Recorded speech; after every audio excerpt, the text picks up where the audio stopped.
오늘 말씀 나누겠습니다. 요한복음 17장 6절에서 9절까지 말씀 우리 함께 봉독하시죠. 세상 중에서 내게 주신 사람들에게 내가 아버지의 이름을 나타내었나이다. 저희는 아버지의 것이었는데 내게 주셨으며 저희는 아버지의 말씀을 지켰나이다. 지금 저희는 아버지께서 내게 주신 것이 다 아버지께로서 온 것인 줄 알았나이다. 나는 아버지께서 내게 주신 말씀들을 저희에게 주었사오며 저희는 이것을 받고 내가 아버지께로부터 나온 줄을 참으로 아오며 아버지께서 나를 보내신 줄도 믿었사옵나이다. 내가 저희를 위하여 비옵나니 내가 비옵는 것은 세상을 위함이 아니요 내게 주신 자들을 위함이니이다. 저희는 아버지의 것이로소이다. 아멘. 계속해서 우리가 요한복음 17장에 예수님의 대제사장적 기도에 대해서 공부를 하고 있습니다. 사실 이 대제사장적 기도 안에는 단어 하나하나, 어구 하나하나, 문장 하나하나에 굉장히 깊고 심오한 복음의 메시지들이 들어있기 때문에 이 한 장을 갖고 책이 3권, 4권씩 나올 정도로 그렇게 굉장히 중요한 장이에요. 그래서 제가 여러분들에게 너무 길게는 아니지만 꼭 알아야 할 것들, 꼭 짚고 넘어가야 할 것들은 제가 다 설명을 해드리려고 지금 이제 17장을 계속 이렇게 길게 공부하고 있습니다. 지난주에는 오늘 본문에 기록된 그리스도인의 정체성에 관한 내용 중에 믿음을 가진 자에 관한 부분, 그 부분을 집중적으로 공부를 했죠. 믿음은 우리 인간 쪽의 언어가 아니라 일적으로 하나님의 것이다 라고 했습니다. 그래서 우리는 하나님의 믿음에 의해서 겨자씨 같은 믿음을 가진 자로 폭로되어야 하는 거고, 그게 이제 자기 부인이죠. 그러한 믿음이 아닌 자신 있고 확신에 찬 그런 능력의 믿음은 오히려 겨자씨만한 믿음도 없는 것이다 라고 이야기를 했어요. 제가 변화산 아래의 사건을 갖고 설명해 드렸죠. 오늘도 역시 본문에 기술되어 있는 예수님의 기도 속에 들어있는 성도의 정체성 중 한 가지를 택해서 거기에 대해서 구체적으로 한번 살펴보겠습니다. 6절을 보면 예수님께서 위하여 기도를 하시는 그 무리를 가리켜서 세상 중에서 내게 주신 사람이라고 이제 이야기를 해요. 오늘 그 부분에 대해서 공부를 해볼게요. 세상 중에서 내게 주신 사람. 그게 제자고 성도들이죠. 세상이 무엇인지는 제가 여러분에게 여러 번 설명해 드렸으니까 이미 잘 알고 계실 거예요. 성경에 나오는 세상은 단순히 장소적인 것을 이야기하는 게 아니라 그랬어요. 하나님을 떠난 세계관, 가치관, 지혜, 권세 뭐 이런 것들을 총칭하여 세상이라고 하는 거예요. 코스모스, 세상. 그런데 지금 예수님은 당신의 기도 대상을 가리켜서 세상 중에서 내게 주신 사람들, 거기서 뽑아내요. 내게 주신 사람들이라고 이야기를 해요. 그러니까 성도는 세상에서 구별되어 예수께 주어져 예수의 것이 된 이들을 이야기하는 거예요. 예수님은 그렇게 아버지가 세상에서 뽑아내요. 당신에게 주신 사람들만을 위하여 지금 기도를 하고 있고 그 사람들 속에서만 일을 하세요. 그 사람들 안에만 들어가시니까. 17장 16절 볼까요? 내가 세상에 속하지 아니함 같이 저희도 세상에 속하지 아니하였삼나이다. 왜? 아버지가 뽑아서 아들에게 줬으니까. 그렇죠? 근데 왜 하나님은 당신께서 직접 세상에서 뽑아내셨다라고 하는 성도들을 하늘에다 얼렁 갖다 놓으시지 왜 그냥 세상에다가 놔두셨을까요? 왜 안 데려가시는 거죠? 여러분 왜 이 세상 속에 계십니까? 17장 나머지 부분을 잘 읽어보면 거기에 대한 대답이 잘 나와 있어요. 18절 한번 볼까요? 아버지께서 나를 세상에 보내신 것 같이 나도 저희를 세상에 보내었고, 이유가 나와요. 또 저희를 위하여 내가 나를 거룩하게 하오니 이는 저희도 진리로 거룩함을 얻게 하려 함입니다. 이렇게 이야기를 하고 계세요. 주님은 하나님 아버지께서 세상에서 뽑아내어 당신께 주신 성도들이 여전히 세상 속에 남아 있어야 하는 이유를 진리로 거룩함을 얻게 하려 함이라고 이렇게 이야기를 하시는 거예요. 그런데 진리로 그들을 거룩하게 하기 위해서 전제되어야 되는 게 있죠. 뭡니까?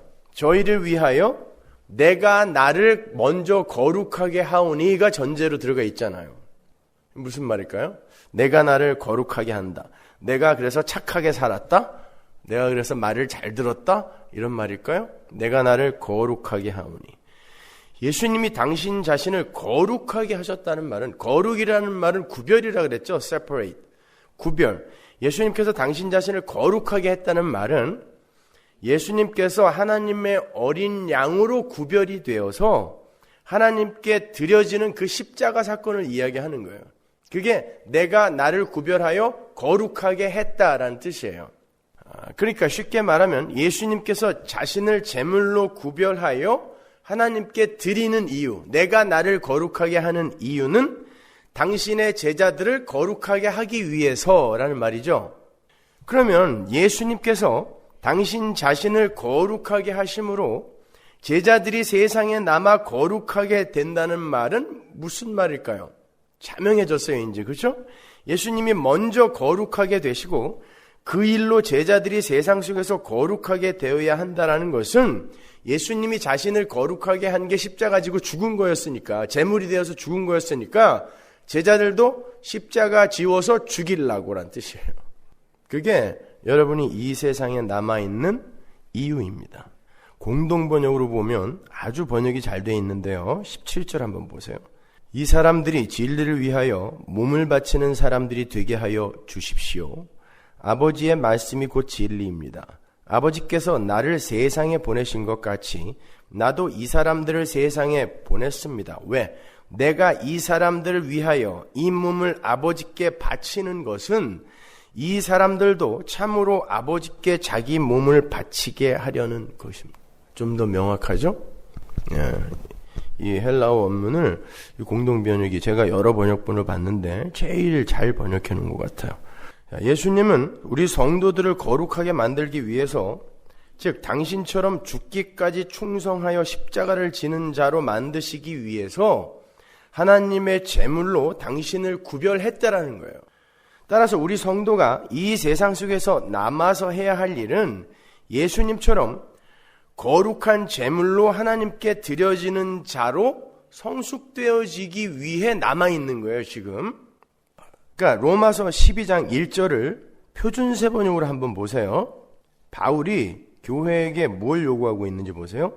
형제자매 여러분, 그러므로 나는 하나님의 자비하심을 힘입어 여러분에게 권합니다. 여러분은 여러분의 몸을 하나님께서 기뻐하실 거룩한 산 제물로 드리십시오. 개역성경에서는 제사라고 번역을 했죠. 제물로 드리십시오. 이것이 여러분이 드릴 합당한 예배입니다. 이거 보세요. 예수님이 자기를 제물로 하나님께 드려서 우리를 살려냈잖아요. 마찬가지로 우리가 이 땅에서 해야 할 일이 뭐라 그래요? 여러분을 제물로 드리라는 거예요. 산 제물로 드리라는 거예요. 그게 우리가 세상에서 해야 할 일이에요. 그런데 세상은 하나님의 뜻에는 아랑곳하지도 않고 자신의 뜻과 야망을 추구하며 자신을 중심으로 사는 세계관, 가치관, 지혜, 권세를 이야기한다 그랬죠. 그러니까 세상에서 구별된 성도가 이 세상 속에 남아서 자신을 제물로 하나님께 드린다는 건, 세상은 하나님을 제물 삼아 자기의 유익을 챙기잖아요. 그런데 성도가 이 땅에 남아서 제물로 하나님께 자기를 드린다는 건 그 세상에서 나온다는 이야기잖아요. 예, 우리는 세상에서 아버지가 뽑아내신 자인데 이 세상 속을 살면서 그 세상에서 뽑혀 나온 그 현실을 actualizing, 실제화하여 사는 거예요. 나는 진짜 세상에서 뽑혀 나온 사람이구나. 아버지가 그렇게 만들어 가시는구나를 경험해 알라고 인격과 이성을 갖고 진짜 너희는 세상에서 뽑혀 나온 자다는 것을 삶 속에서 경험하라고 이 속에 던져 넣으신 것입니다. 안 데려가시고. 그런데 우리 성도들이 이 땅에 남아서 그렇게 하나님의 제물로 구별되어져 가는 일은 그리 녹록한 게 아니에요. 그래서 예수님이 하나님께 기도하고 계신 거예요. 도와주세요. 아버지 도와주세요. 아버지가 뽑아서 내게 주신 자들이 이 땅에서 세상에서 나오는 삶을 제대로 잘 살 수 있도록 도와주세요. 이렇게 기도를 하는 거예요. 17장 11절 보세요. 나는 세상에 더 있지 아니하오나 저희는 세상에 있사옵고 나는 아버지께로 가옵나니 거룩하신 아버지요 내게 주신 아버지의 이름으로, 우리가 다음 주에 공부할 부분인데, 아버지의 이름으로 저희를 보존하사 우리와 같이 저희도 하나 되게 하옵소서. 주님은 하나님 아버지에게 성도를 보존해달라, 보호해달라고 부탁을 하는데 그들을 보존하여 하나가 되게 해달라 그래요. 이거 우리 공부했죠, 그죠? 하나가 되는 게 뭔지. 우리와 같이 하나 되게 해 주옵소서. 우리와 같이가 뭐예요? 예수님께서 자기의 뜻을 완전히 비워버리고 하나님의 뜻으로 자기의 삶을 채운 게 하나가 된 거잖아요. 하늘에 계신 아버지와 땅에 계신 예수가 하나가 됐단 말이죠. 그것처럼 성도들이 자기를 비워서 상대방의 뜻으로 나를 채우는 그런 하나됨을 이루게 해달라는 거예요. 그게 하나님 나라의 삶의 원리이며 그게 십자가의 삶이잖아요. 그렇죠? 그러니까 여러분 다른 거 없어요. 성도는 이 세상에서 나는 예수님이 아니었으면 큰일 날 뻔했구나를 절절히 절감하고 가면 되는 거예요. 특별히 착한 일을 많이 할 필요도 없고 특별히 대단한 업적을 쌓을 필요도 없어요. 물론 그게 열매로 맺혀지면 좋아요. 그러나 그게 열매로 맺혀지지 않는다 할지라도 여러분이 그 삶 속에서 나는 예수가 아니었으면 큰일 날 뻔했구나를 배웠으면 성공인 거예요. 그게 성화의 절정인 거예요. 우리가 이 땅에서 착한 일을 많이 해봐야 뭐 대단하게 얼마나 그렇게 착한 일을 많이 하겠습니까? 그리고 또 그 착한 일이라는 것의 대부분이 자기 의인 경우가 굉장히 많아요. 근데 그런 착한 일은 하나님의 관점에서 착한 일이라고 안 쳐주거든요. 그러니까 일단 거기에 관심을 두는 게 아니라 나를 완전히 부인해 가는 거예요. 그래서 오히려 여러분이 주일마다 저 다운타운에 나가서 홈리스들한테 빵 나눠주고 그들을 먹여 살리는 그런 착한 일 해야 됩니다. 해야 되는데 그 삶보다 더 성숙한 삶은 나는 왜 저렇게 불쌍한 자들이 저렇게 추위에 떨고 있고 배고파서 저렇게 힘들어하고 있는데 왜 진심에서 저들이 불쌍해지지 않을까? 야, 나란 놈은 정말 악한 인간이구나. 내 안에 선한 것은 요만큼도 없구나를 깨닫고 하나님 앞에 무릎 꿇는 삶이 선한 삶인 거예요. 그 역설을 이해하십니까, 여러분? 그런데요, 15절을 보시면은 그 하나님의 보존하심이 악에 빠지지 않게 하는 보존하심이라고도 이야기를 해요. 볼까요? 15절. 내가 비옵는 것은 저희를 세상에서 데려가시기를 위함이 아니요 오직 악에 빠지지 않게 보존하기를 위함이니이다. 그렇죠? 그럼 여기에서 우리는 악의 정의를 이제 올바로 낼 수가 있겠죠? 악은 하나님과 이웃을 위해 자신을 비워내는 삶이 아니라 자신의 유익을 위해 하나님과 이웃을 방법으로 동원하고 이용하는 모든 행위와 사고를 이야기해요. 여러분이 여기에서 조심하셔야 할 것이 있어요. 거룩한 삶이라는 게 세상의 삶의 원리와 반대가 되는 십자가의 삶의 그 원리로 사는 삶이라고 하니까 구제나 선행이나 봉사 등의 삶은 전부 악과는 반대가 되는 선한 삶이라고 그렇게 오해를 하실지 모르겠는데 그렇지 않아요. 그러한 삶을 살면서도 자기의 유익을 구하는 삶을 살 수 있는 게 바로 교활한 인간 군상들의 실체예요. 제가 군대에 있을 때 보직이 장군 비서 근무병이었는데요. 제가 제대를 할 무렵에 제 조수가 들어왔는데 그 아이가 카톨릭 신부였어요. 저보다 나이가 한 살 많았는데 한참 쫄병이기 때문에 지금도 만나면은 저는 걔는 존댓말 쓰고 저는 반말하고 그래요. 그러면 안 되는데.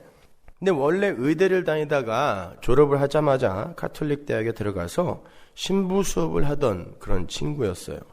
근데 그 친구가 이제 군대에 들어와서 제 조수가 된 거예요. 저는 사수고. 그러니까 술도 잘 마시고요. 담배도 아주 꼴초였어요. 근데 마음 씀씀이가 참 착한 친구예요. 저보다 나이도 한 살이 많았는데 뒤늦게 군에 입대를 해서 내무반에서 동생들한테 군기 잡히느라 무던히도 고생을 했던 그런 친구입니다. 그런데 그 친구가 군 제대를 하고 로마로 유학을 떠났다는 소식을 들었어요. 그곳에서 사제가 됐어요. 그 친구는 우연한 기회에 아프리카 잠비아를 방문을 했다가요, 그곳에 있는 가난하고 불쌍한 나병 환자들과 에이즈 환자들을 보고 거기에 머물러 살기로 결심했습니다. 원래 의사였던 친구니까 그곳에서 환자들을 돌보면서 열심히 그들을 도왔어요. 그런데 얼마 전에 한국에 들어왔다가 건강검진을 받았는데 위암 말기 판정을 받았어요. 그것도 아주 위험한 상태예요. 이미 다른 곳에도 많이 전이가 되어서 거의 불가능한 그런 지경이에요. 그 친구가 제게 전화를 했어요. 그런데 의외로 목소리가 참 밝았어요. 그래서 제가 힘들지 않냐고 물었더니 그 친구가 그간의 일을 장황하게 이해를 하기 시작했어요. 제가 그 친구의 이야기를 들으면서 정말 이런 인생도 있구나 하면서 많이 안타까웠습니다. 그 친구는 군 제대를 하고요, 로마 유학을 마친 후에 아프리카 잠비아로 넘어가서 거의 15년 이상을 그곳 사람들과 함께 살았어요. 똑같이 먹고 똑같이 자고. 그 삶이 쉬운 삶은 아니었지만 사제로서 공로를 쌓아서 선행을 해서 본인도 자기가 가서 지내야 할 연옥의 시간을 줄이고, 가톨릭은 성자들의 공로를 나눴을 수도 있습니다. 다른 이들에게 그 공로를 나누어 주어서 그들의 연옥 시간도 줄여주기 위해서 이를 악물고 참았다라는 말을 했어요. 그래서 자기는 그런 공로를 많이 쌓았기 때문에 죽음이 두렵지 않다는 거예요. 대단한 용기죠. 여러분 어떻게 생각하세요?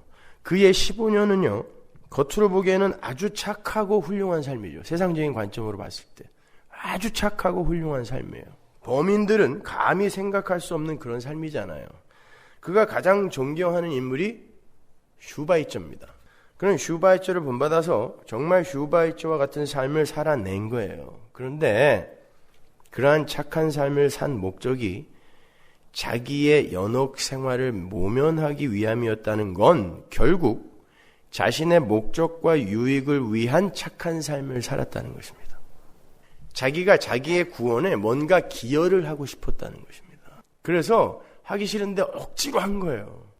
우리 주일날 살펴봤죠? 교제를 우리 공부하면서, 성도간의 교제를 공부하면서 연보라는 단어가 교제라는 단어와 같은 단어라 그랬잖아요. 그런데 인색하게 억지로 하는 건 뭐라 그랬어요? 하지 말아라. 그건 아니다라고 이야기했잖아요. 억지로 하는 거예요. 뭔가 목적을 두고 억지로 하는 거예요. 내가 나중에 받을 보상을 생각하면서 억지로 하는 그 일, 그걸 악이라고 합니다. 그 이해가 가세요? 죽도록 가서 착한 일을 하고 위암까지 얻어서 왔어요. 문득병 환자들과 같이 먹고 자고 하면서 그들을 돌봐주고 주는 삶을 살다가 그런 대단한 병까지 얻어서 왔습니다. 그러나 그 삶이 나를 위한 삶일 때는 악인 거예요. 여러분 그걸 잘 분별하셔야 돼요. 악한 삶은요, 이 세상의 도덕과 윤리와 사회법을 어기는 삶을 이야기하는 게 아니에요. 왜냐하면 선과 악은 오직 무엇에 의해서만 구별이 되어야 된다?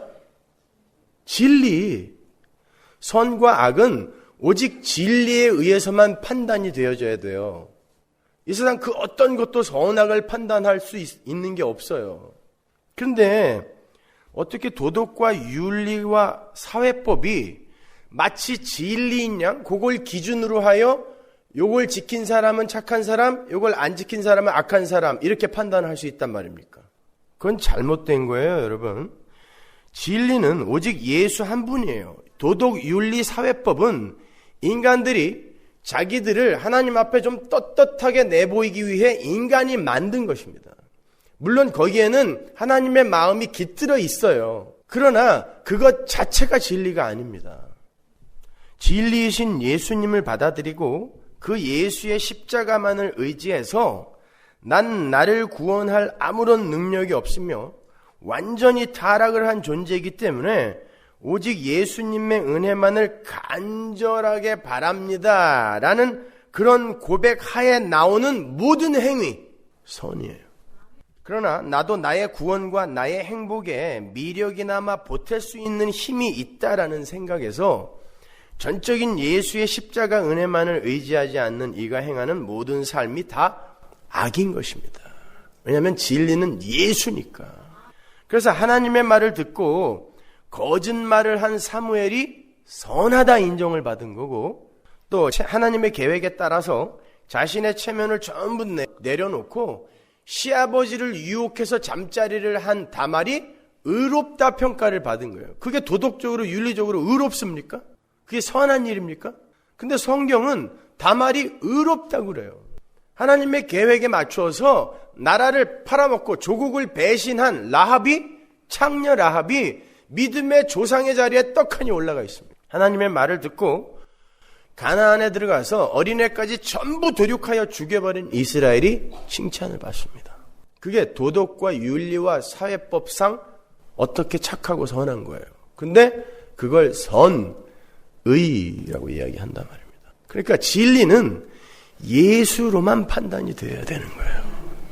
따라서 이 세상에서 휴바이처처럼 무슨 50년을 박사학위 5개를 전부 버리고 가갖고 아프리카에서 평생을 바쳤다고 해도 도덕과 윤리와 사회법상 그게 착한 일처럼 보이지만 그는 예수를 하나님의 아들로 인정하지 않았기 때문에 그가 행한 모든 일은 악입니다. 왜? 예수는 그냥 위대한 위인의 한 사람으로 여겼어요. 그리고 그의 삶을 조차 착하게 사는 게 구원에 이르는 길인 줄 알았단 말입니다. 그래서 열심을 부린 거예요. 그걸 악이라고 한다니까요. 죄송한 말씀이지만 제 군대 후배는 15년 동안 위암까지 걸리면서 죽도록 고생을 하면서 악을 행하다 온 거예요. 자기가 자기의 구원과 행복에 무언가 보태기 위해 어떤 일에 열심을 내는 건 그게 어떠한 모습으로 나타난다고 할지라도 악인 거예요. 우리의 힘을 보태서 세상을 개혁하고 약자들을 계몽하며 지도하고 약하고 가난한 자들이 잘 먹고 잘 사는 세상을 만들어 보겠다라는 그러한 개혁 의지, 여러분 그게 대견하고 장한 일이라고 생각하세요? 지금 기독교를 개혁하자, 교회가 교회의 역할을 하자라고 이야기하는 사람들이 대부분 주장하는 게 그거죠. 교회가 세상에 나가서 약자들의 편을 들어 촛불이라도 들고 나가서 그들이 다른 이들과 평등하게 사는 세상을 만들어주자. 그게 개혁을 외치는 사람들의 주장 아닙니까? 근데 한번 잘 생각해 보세요. 그게 세상에서 나오는 삶입니까? 세상으로 들어가는 삶입니까? 세상을 좀 더 살기 좋게 만들어서 누구나 다 이 세상에서 행복하고 기쁘게 잘 살 수 있게 만들자라는 것이 굉장히 대견하고 장한 주장인 것 같지만 그게 세상에서 나오는 삶입니까? 아니면 세상으로 더 침잠에 들어가는 삶입니까? 그래서 성도는 함부로 촛불 들고 나가서는 안 되는 거예요. 근데 사실은 사실이기 때문에 저는 여러분들에게 올바른 걸 가르쳐 드릴 수밖에 없어요. 물론 우리는 이 세상을 예수님의 시선으로 바라봐야 돼요. 그래서 약한 자와 가난한 자들을 돕고 그들의 권익을 위해서 손발을 움직이는 삶을 살아야 됩니다. 그러나 그러한 행위가 예수 그리스도의 복음이 전제되지 않고 행해질 때 그거는 커다란 악인 거예요. 우리가 서두에서 살펴본 바대로 우리는 세상에서 건져져서 예수께 주어졌어요. 그리고 그분과 연합된 사람들이에요. 그리고 이 세상에서 예수처럼 세상에서 나오는 삶을 실제화하여 살게 되는 성도예요. 그런데 이 세상을 개혁하여 누구나 살기 좋은 세상으로 만들겠다니요. 그게 어떻게 세상과 구별되는 삶입니까? 어떻게 그게 거룩한 삶입니까? 예수님은 지금 하나님께 내 백성들을 거룩하게 해달라고 부탁하고 있는데 지금 하나님도 그 일을 못하고 계신다는 말이에요. 그러면? 그렇지 않습니다, 여러분. 그렇게 올바른 복음을 알고 예수님의 마음으로 행하는 구제나 선행이 아닌 모든 행위는 자칫 우리의 의가 되기 쉽고요. 우리의 자랑이 되고 우리를 뿌듯하게 만드는 악이 될 수 있는 것이므로 조심해야 되는 거예요. 여러분 구원이 뭡니까? 구원은 하나님의 것이 원래 있어야 할 자리에서 그 역할을 제대로 해내고 있는 상태로 복원이 되는 것, 복귀가 되는 것, 회귀가 되는 것을 구원이라고 그래요.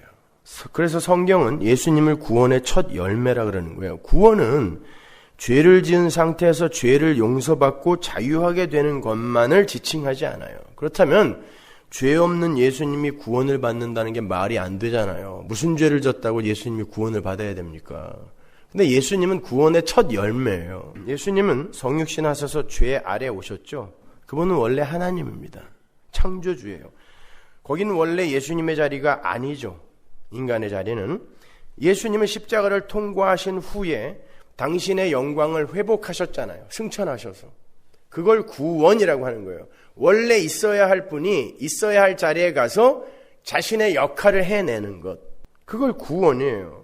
그러한 예수님의 삶이 바로 천상의 교회인 우리 성도가 이 땅에 타락한 육신을 입고 와서 타락한 현실을 경험하고 하나님 나라의 소중함을 배우며 우리의 무능함과 보잘것없음을 폭로당하고 하나님의 은혜만을 절대적으로 의존하는 자가 되어 세상에게 맞아 죽어 하늘나라로 가는 거예요. 그게 예수님의 삶이었고 우리의 삶이어야 됩니다. 그게 구원이라니까요.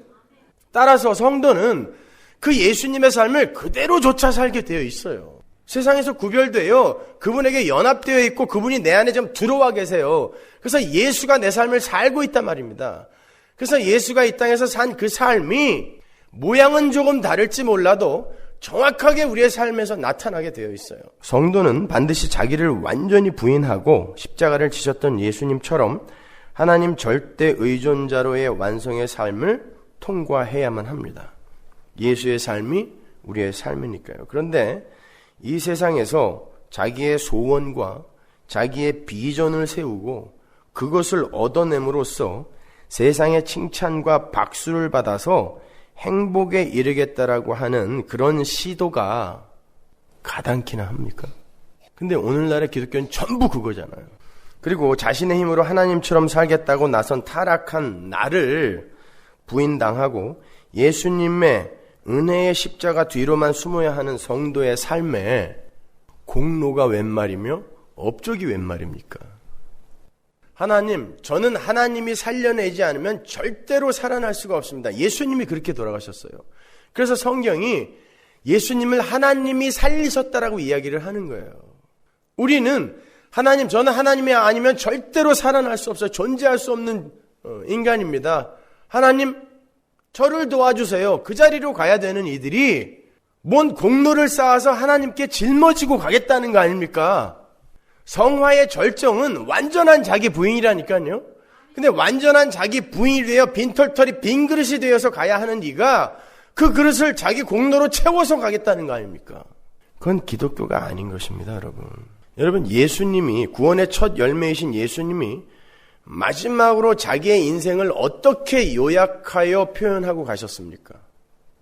아버지, 내 뜻은 있습니다. 내 소원이 있습니다. 그러나 내 뜻대로 마옵시고 아버지의 뜻대로 하옵소서. 끝. 그게 예수의 삶이에요. 그게 성도의 삶입니다. 그게 하나님 나라의 삶의 원리인 거예요. 여러분, 그건 불편한 삶이 아니에요. 내가 나를 부인하고 하나님의 뜻대로 산다라는 게, 우리는 지금 우리의 욕심이 우리를 가득 채우고 있기 때문에 야, 그렇게 어떻게 살아라고 이야기를 하는데 그것처럼 편한 삶이 없어요. 왜 사람들이 군대 가서 살쪄갖고 오는 줄 아세요? 거기선 자기 뜻을 폈다가 마저 죽어요. 시키는 대로 해야 돼요, 거기는. 그러니까 나중에는 살이 토실토실하게 쪄갖고 나와요, 다들. 근데 그 나를 이끄는 분이 하나님이면 어떻겠어요? 근데 우리가 겁나서 그걸 못 맡기는 거예요. 절벽에 매달려서 거기 누구 없어요? 하나님이 야, 내가 밑에 있어, 손 놔. 안 놓는 거예요. 다른 사람 없어요? 그거잖아요, 우리. 믿는다고 하면서 하나님께 나를 맡긴다는 게 내심 불안한 거예요. 왜? 내 목적이 있거든요. 내 야망이 있고 내 비전이 있거든요. 여러분, 너를 부인하고 십자가를 지라는 거, 하나님 말만 잘 들으라는 건 그 자체가 복음입니다. 우리 보고 불편을 감수하라는 말이 아니라 그 자체가 복음이에요. 복음은 하나님 나라의 복된 소식입니다. 하나님께서 우리의 모든 것을 맡아 주관해 주실 것이니까 우리는 하나님께 전적으로 모든 걸 맡기고, 그분은 전지전능한 분이에요. 근데 우리 걸 다 맡기면 그분이 알아서 다 해주시겠대요. 그걸 자기 부인이고 십자가라고 하는데 그걸 안 하겠다고 하는 거 아닙니까 지금. 그거 말고 세운 계획대로 당신이 그냥 날 좀 도와주기만 해요. 돈이나 좀 대주고 내 자식 새끼 좋은 대학교 보내주고 큰 집 주고 좋은 차 주세요. 그거 아닙니까? 그 사람들은 진짜 복음이 뭔지를 모르는 거예요. 여러분, 왜 인간 세상이 이렇게 지금 고통스러운 줄 아세요? 왜 훌륭한 철학자들이 이구동성으로 이 인생을 고해라고 이야기했는지 아십니까? 인간들이 자기의 꿈과 비전을 못 버려서 그래요. 인간들의 꿈과 비전이 인간 세상을 이렇게 불행하게 만드는 것입니다. 하나님께 맡기면 돼요. 여러분, 한번 생각해 보십시오. 예수님께서 십자가를 지시기 전에도 복음이 있었어요, 없었어요? 제자들이 복음 전하러 나갔잖아요. 있었죠. 분명히 유앙겔리온이라는 단어가 나온단 말입니다. 예수님도 복음을 전하셨고 그 자리에 12제자가 있었다라는 말이 있고 제자들이 파송되어 복음을 전했다 그래요. 그 제자들이 전한 복음이 뭐였을까요? 그들이 십자가를 알았어요. 예수님의 죽으심의 의미를 알았어요. 예수님의 부활을 믿었어요. 예수님이 진짜 부활해서 마리아를 비롯한 여자들에게 나타나서 가서 얘기해줘. 그래서 진짜 가서 얘기해줬더니 허탄한 소리 하지 말아라 그랬어요. 헛소리란 뜻이거든. 헛소리 마. 살긴 뭘 살아. 제자들이. 그런데 그 사람들이 예수님이 십자가도 지시기도 전에 파송되어 무슨 복음을 전했단 말입니다. 궁금해하지 않으셨어요 그거? 뭘 전했을까요? 주 예수를 믿어라. 그리하면 너와 네 집이 구원을 얻으리라.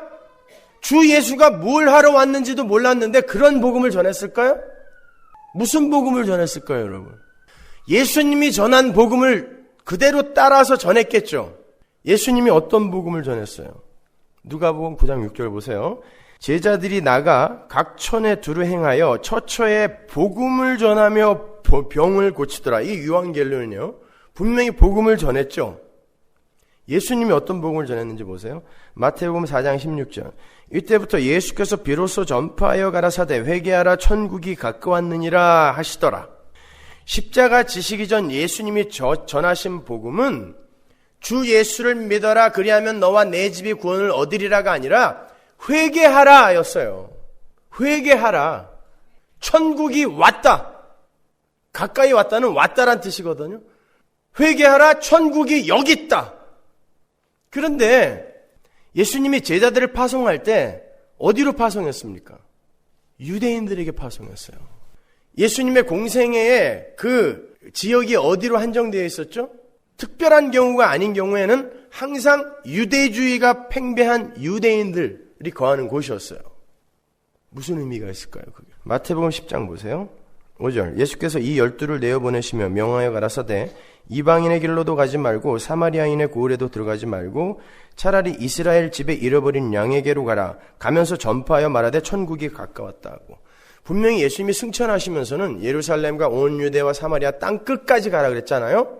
근데 그 전에는 왜 이스라엘에게만 가라 그랬을까요? 구속사의 순서적인 어떤 측면도 있지만 여기에는 아주 웅숭 깊은 메시지가 들어있는 거예요. 여러분들 유대인들이 믿었던 유대주의가 뭐죠? 우리는 우리 스스로 율법을 지키고 제사를 지내고 깨끗하고 경건하게 살아내요 구원에 이르를 수 있는 선민이다가 유대주의예요. 인간의 가능성을 부인하지 않고 인간의 가능성을 꼭 붙들고 있는 게 유대주의입니다. 인간의 가능성과 세상의 화려함과 소중함, 세상의 가치 이런 걸 놓지 못하는 게 유대주의예요. 그렇게 자기들의 행위를 꼭 붙들고 있는 이들에게 가서 회개하라라고 이야기한 게 뭐예요? 너희들 제사와 율법 지켜서 천국 갈 생각하지 말어. 너희들이 천국 갈 수 있는 유일한 길은 회개야 라는 거예요. 너희들이 지금 너희들의 노력과 열심을 발휘하여 하나님 나라에 도달하려고 하는데 그게 바로 바벨탑이란다. 그건 하나님 나라에 도달할 수 있는 길이 아니라 회개해야 할 일인 거야. 그래서 회개하라가 복음인 거예요. 천국이 여기 있다. 왔다. 내가 천국이라는 것입니다. 내가. 예수님이 그러잖아요. 천국이 여기 있다 저기 있다 하지 말아라. 너희 가운데 천국이 있다. 그 엔토스라는 단어는 그 전치사는 within이라는 뜻도 있고 among이라는 뜻도 있지만 within이라는 뜻으로 이게 번역이 되면 그 이야기를 듣고 있는 사람들이 바리새인들이거든요. 바리새인들 안에 천국이 있다 말이 안 되잖아요. 그러니까 among이란 말이죠. 너희들 가운데 내가 바로 천국이란 뜻이에요. 내가 여기 왔다란 말이에요. 하나님의 통치를 완벽하게 지금 순종하고 있는 바실레이아, 하나님 나라 천국이 여기 와 있다는 거예요. 내가 천국이야. 나를 믿어야 돼. 내가 진리야. 그러니까 너희들은 너희들의 노력이나 열심, 율법 지킴 이런 걸로 나에게 도달하려고 하지 마. 회개해. 그래서 그게 복음인 것입니다. 유앙겔리온. 그게 나중에 예수님 십자가 이후에 주 예수만 믿어라. 그리하여야 너와 내 집이 구원을 얻는다로 그대로 옮겨가는 거예요. 예수님이 니고데모를 만나서 그가 갖고 있는 재산, 명성, 벼슬, 학식 전부 부정해버리죠. 너는 그딴 것 갖고 하나님 나라 갈 수 없어. 조금도 도움 안 돼. 너는 거듭나야 돼. 라고 이야기한 게 바로 그 이야기인 것입니다. 유대주의의 대표적인 인물 아닙니까? 니고데모가. 근데 니고데모에게 네가 갖고 있는 그런 모든 소유물이나 너의 열심 하나도 도움 안 돼. 너는 거듭나야 돼. 근데 거듭나는 건 위로부터 나는 거라는 뜻이라고 해서 안 어때니? 그러니까 그 거듭남은 우리의 노력을 할 수 있는 것이다? 아니다. 위로부터 나는 거니까 그건 하나님만이 줄 수 있는 거란 말입니다. 그러니까 우리는 이 땅에서 우리의 무력함과 우리의 불가능함을 그냥 폭로당하는 거예요. 그 복음이 우리를 불도저처럼 밀고 들어와서 우리를 오징어포로 만들어내는 것입니다. 그래서 점점 우리는 우리가 가진 것에 대한, 그게 내 말씀에 대한 지식이어도 상관없고 종교 행위에 대한 열심이어도 상관없어요. 그게 정말 내가 붙들 것이 아니구나를 오히려 폭로당하고 가는 것이지, 야 나는 이렇게 잘하고 있어 너희들과는 달라, 이렇게 잘난 자로 구별되어 가는 게 아니라니까요. 그래서 제가 그렇게 열심을 부리는 OPC 교단 사람들을 별로 안 좋아해요. 그 사람들은 어떻게 된 게 완전히 자기가 하나님인 것 같아요. 제가 아는 목사님들 만나서 이야기하면 처음부터 끝까지가 전부 우리만 옳다예요. 여러분, 성숙한 신앙인은 절대 그 자리로 갈 수 없어요. 오히려 나는 아닙니다의 자리로 내려가야지, 나는 다 옳아요, 우리 교단이 세운 이런 절차만 옳은 것이고 교회의 멤버는 이런 절차를 거쳐서 꼭 들어와야 되고 그들은 어떤 치리를 당해야 되고, 그렇게 해서 정말 완벽해지던가요, 그 교회가? 인간은 이 땅에서 하나님 나라를 자기들의 힘으로 구현하는 자들이 아닙니다. 하나님의 열심으로 내 안에 어떻게 하나님 나라가 구현되어지는지를 보여주는 거예요. 근데 어떻게 우리가 다른 이들을 지적하면 이렇게 잘난 척을 할 수 있어요? 천만의 말씀입니다. 오히려 그런 사람들 보면 여러분이 젖병문 유아라고 보면 돼요. 아직 성숙하지 못한 모습인 것입니다. 여러분, 그것이. 예수님은 유대인들의 유대주의, 오늘날의 이 세속주의, 물질주의, 성공주의를 진짜 복음으로 공격해 들어가시는 거예요. 그게 회개하랍니다. 이 시대도 바리새인들과 다른 게 뭐가 있어요? 뭔가 이렇게 대단한 걸 해서 나를 드러내고 우리 교회를 드러내고 내가 속한 공동체를 드러내려고 하고, 그게 다 뭡니까? 세상에서 나오는 삶 아니잖아요. 어떤 신비적인 능력을 받아서 나는 너희들보다 나아라는 그런 걸 한번 입증해보고 싶어 하고, 그게 다 뭐예요? 기복주의, 신비주의 아닙니까? 그러고도 예수를 믿는다 그러는 거예요. 그렇지 않습니다, 여러분. 우리 성도는 이 땅에서 점점 나는 왜 이렇게 못났을까? 겉으로 물론 드러나는 자기의 모습은 내 안에 있는 예수가 밖으로 표출되어 나오면서 점점 성숙되어 가는 모습으로 보일 수 있어요, 남들에게. 그러나 나에게, 나는 점점 불가능하고 추악하고 더러운 자로 인식이 되어져야 맞아요. 그래서 나 때문에 내가 맨날 울어야 맞다니까요. 근데 너무들 자신이 있어요. 너무들 자신이 있어요. 그냥 막연한 추측으로 나는 구원받았다고 하니까 당연히 천국 가겠지 그러고 그냥 너무 자신이 있어. 그 엄청난 사도 바울도 나는 죄인 중에 괴수입니다. 난 처음에는 내가 사도 중에 작은 자라고 이야기를 했었어요. 그런데 나 같은 게 무슨 사도입니까? 죄인 중에 괴수일 뿐입니다. 까지 내려가서 죽었단 말입니다. 근데 우리가 이렇게 나는 점점 잘하고 있고 점점 깨끗하고 훌륭하고 멋진 사람으로 변해가고 있어. 야, 이 공로를 차곡차곡 쌓다 보면 우리 하나님이 얼마나 기뻐하실까? 이러고 있다면 그 정말 얼마나 우스운 겁니까, 여러분? 그래서 제가 그 아프리카에서 착한 일을 하겠다고 죽도록 고생을 하다가 병까지 얻어가지고 온 제 후배에게 너는 죽도록 일하면서 예수를 부인하다가 온 거야 라고 이야기할 수밖에 없었던 거예요. 곧 죽을 아이에게 그렇게밖에 이야기를 할 수 없었던 이유는 마지막으로 그가 자신에 대한 신뢰를 좀 내려놓고 예수를 꼭 붙들으라고. 자, 그렇다면 인간들이 사는 세상에서 진정한 선이나 착함이라는 것이 나올 수 없는 것인가? 아닙니다. 나옵니다. 그러나 그건 인간 측에서 생성되어져 나온 것이 아니에요. 여러분, 제가 하나 여쭤볼게요. 간혹 우리의 삶 속에서 진정한 구제나 헌신이나 선한 행위가 나오게 될 때 그게 누구 거죠? 예수님 거예요. 왜? 나는 없어요. 십자가에서 죽었잖아요. 어? 여러분 그걸 잘 이해하셔야 됩니다. 참 재밌는 게요. 여러분, 우리 인간은 사람들이 자꾸 자유의지 하는데 고유의 행동 영역, 활동 영역이 인간에게는 없다고 봐야 옳아요. 인본주의에 빠진 이 교만한 인간들이 자꾸 자유의지 하면서 하나님과 맞먹으려고 하는데 그러니까 나를 주장하고 싶은 거예요. 제가 인간의 자유의지는 제한된 자유의지라고 자꾸 이야기를 하는 게 그래요. 그걸 자유의지라고 이야기하면 할 수는 있지만 그건 하나님의 작정과 예정 그 계획 안에서의 자유의지일 뿐이지 엄밀히 말하면 인간은 고유의 행동 영역이 없는 게 맞아요. 한번 보실래요? 마태복음 한번 가보세요. 12장 28절. 그러나 내가 하나님의 성령을 힘입어 귀신을 쫓아내는 것이면 하나님의 나라가 이미 너희에게 임하였느니라. 사람이 먼저 강한 자를 결박하지 않고야 어떻게 그 강한 자의 집에 들어가 그 세간을 늑탈하겠느냐. 결박한 후에야 그 집을 늑탈하리라.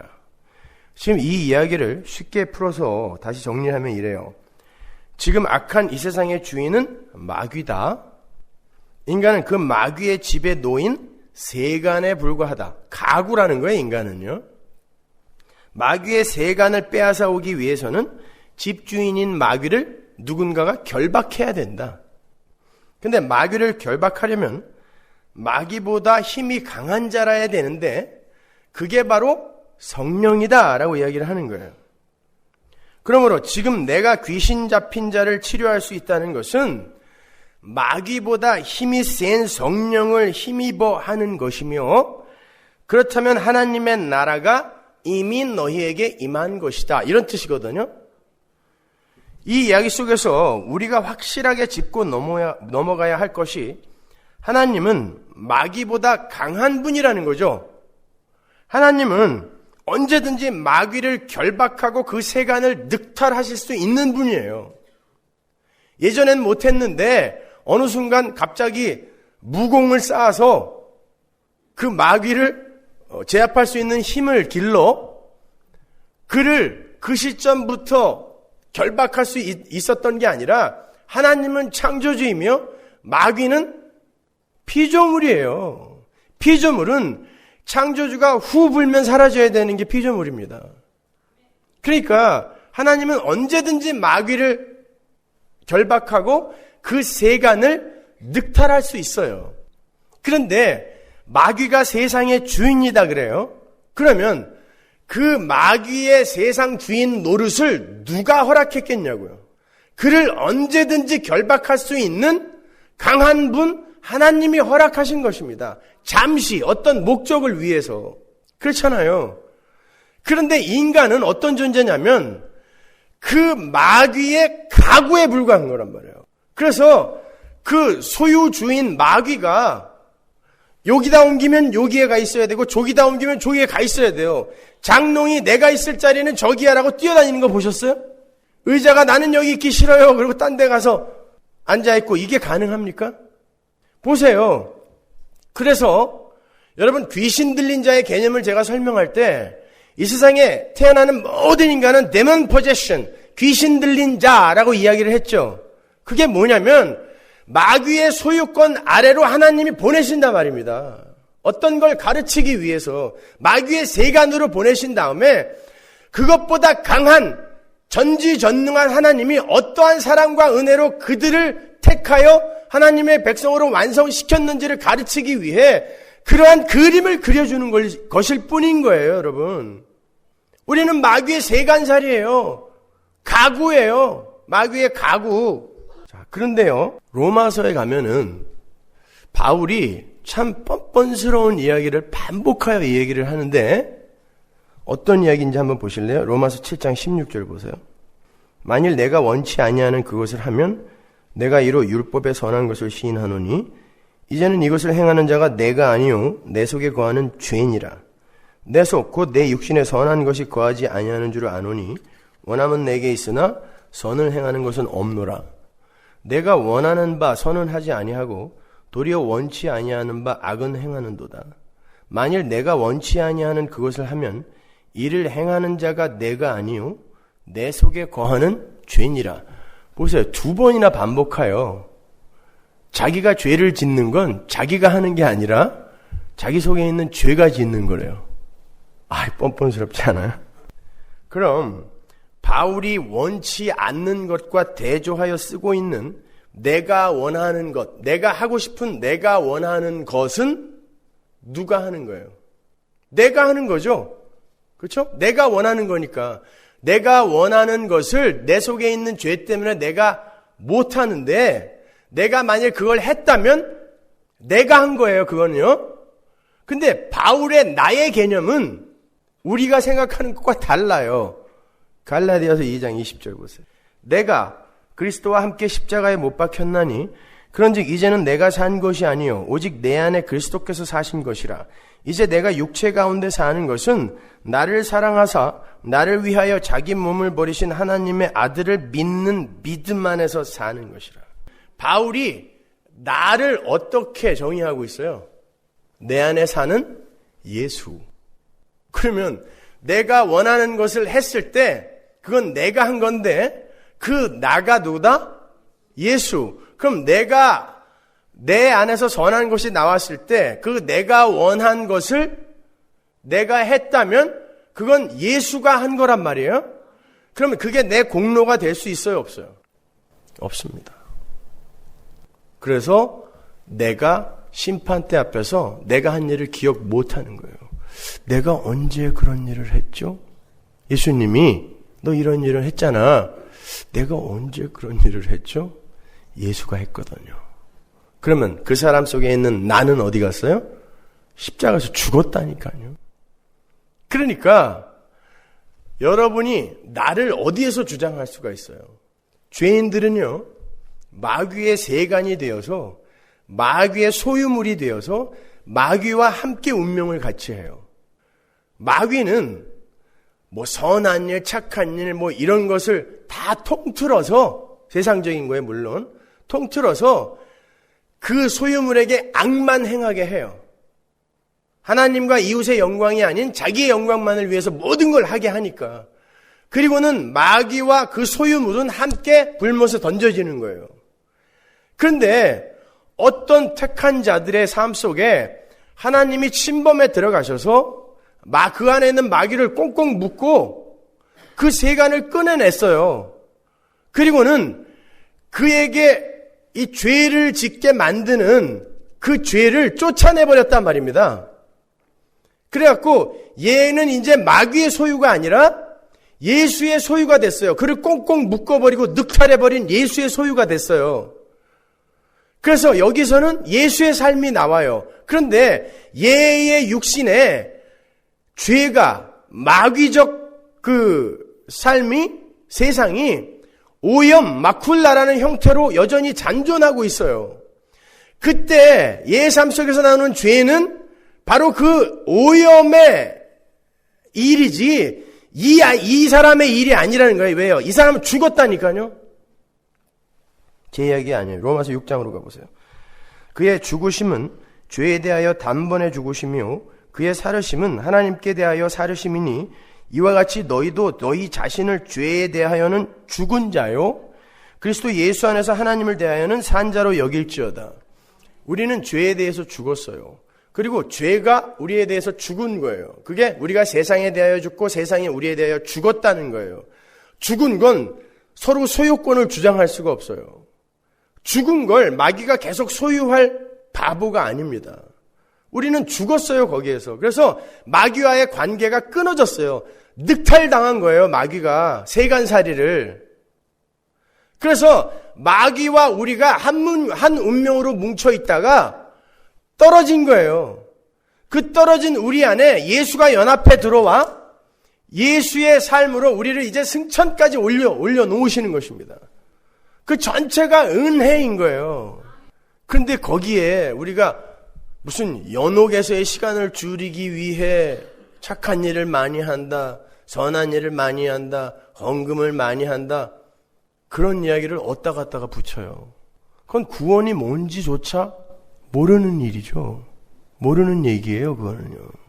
그렇지 않습니다. 우리는 그렇게 예수께서 오셔서 죽으실 수밖에 없는 그런 연약한 존재예요. 그래서 성경이 우리를 가리켜 티끌, 흙, 지렁이, 마귀새끼, 뼈다귀 이렇게 이야기를 하는 거예요. 근데 우리가 할 말이 없어, 거기에 대해서. 하나님이 우리를 그렇게 부른다니까요. 그런데 그들을 찾아오셔서 그렇게 언제 하나님이 훅 불어도 지옥으로 떨어져야 할 그런 인간들을 하늘의 왕을 삼아버린 거예요. 거기에 여러분이 뭘 보탤 수 있어요? 하나님 항복. 나는 하나님의 은혜만 의지하여 하나님 말만 잘 들을 거예요. 그 자리로 낮아져서 가장 낮은 곳에 십자가 지고 계신 예수님과 만나는 것입니다. 그게 성도의 삶인 거예요, 여러분. 여러분 보세요. 로마서 11장 36절 보세요. 이는 만물이 주에게서 나오고 주로 말미암고 주에게로 돌아갑니다. 영광이 그에게 세세 있으리로다. 아멘. 보십시오. 잘 보세요. 만물, 그 안에는 인간도 들어갑니다. 성도도 들어가요. 만물이에요, 그게. 만물이 주에게서 나오고 주로 말미암고 주에게로 돌아가요. 그러면 만물의 역할이 뭐겠어요? 만물의 역할은 그저 만물이 나온 출처, 만물의 원인, 만물이 돌아갈 주인이 있다라는 걸 증거하는 거예요. 아닌 것 같으세요? 골로새서 1장 15절 보세요. 그는 보이지 아니하시는 하나님의 형상이요 모든 창조물보다 먼저 나신 자니 만물이 그에게 창조되되 하늘과 땅에서 보이는 것들과 보이지 않는 것들과 혹은 보좌들이나 주관들이나 정사들이나 권세들이나 만물이 다 그로 말미암고 그를 위하여 창조되었고 또한 그가 만물보다 먼저 계시고 만물이 그 안에 함께 섰느니라. 만물은 왜 존재해요? 그를 위하여, 예수를 위하여 존재하는, 예수가 사랑이신 예수의 그 실체를 드러내기 위해, 증거하기 위해 존재하는 게 만물이에요. 그 안에 인간이 들어가 있단 말입니다. 그러니까 인간은 자기 어떤 활동 영역이나 소유권 이런 걸 주장할 수 있는 게 아니에요. 그냥 나를 누가 덮쳐오느냐, 마귀가 덮쳐오면 거기에 세간살이로 살다 가야 돼요. 예수가 덮쳐오면 감사합니다. 그리고 그 집 세간살이가 되는 게 인간입니다, 여러분. 그런데 그 인간들이 하나님처럼 되겠다고 나선 것이 바로 이 바벨탑 같은 세상인 거예요. 여기에서 여러분은 그 세상에서 나가는 것입니다. 그게 거룩이라니까요. 그런데 자기의 목적과 계획들을 전부 하나같이 다 세워놓고 하나님을 마음껏 불러서 나를 도우라는 거예요. 이런 무례한 것들이 있어요, 세상에. 나를 도우라는 거예요. 아무 때나 성령을 마구 불러서 나에게 능력을 달래, 선물을 달래. 세간살이가, 그것도 마귀의 세간살이였던 것들이 그 마귀 결박하고 겨우 늑탈해 내왔더니 그 엄청난 천지의 주인이신 하나님께 보따리 내놓으라 그러는 거예요. 여러분, 오늘날 기독교가 그 정도입니다. 그렇게 타락해 있는 거예요. 아닙니다. 우리는 자꾸 우리를 부인당해야 돼요.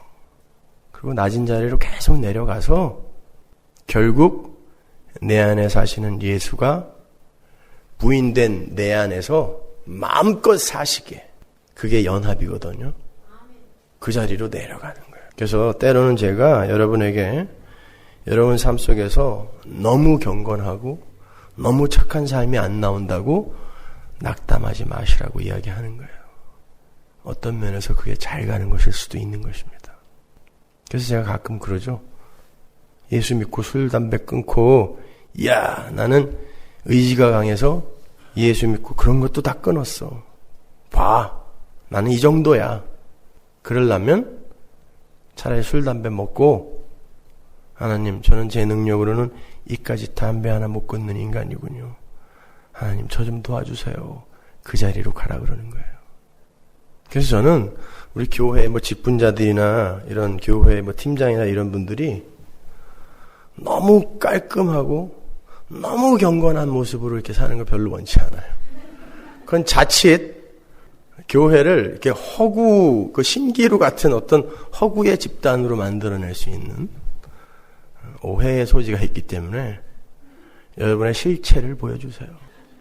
괜히 그런 거 됐다고 우기도 싫은 거 새벽 기도나 아니면 이런 거 억지로 오면서 속으로 제 욕하지 마시고 괜히 날 뽑아가지고 이게 무슨, 여러분 그렇게 사는 거예요. 그냥 뉴저지에 있는 그 성준이라고, 지난번에 우리 김성교 집사님네 가서 잔 아이 있죠. 왜?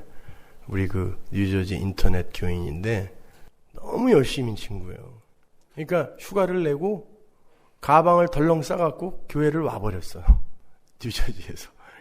김성교 집사님 집에서 며칠을 자다가 갔는데 그 녀석이 매주 이제 안부 그 메일을 보냈는데 어제는 우울한 메일을 보냈더라고요.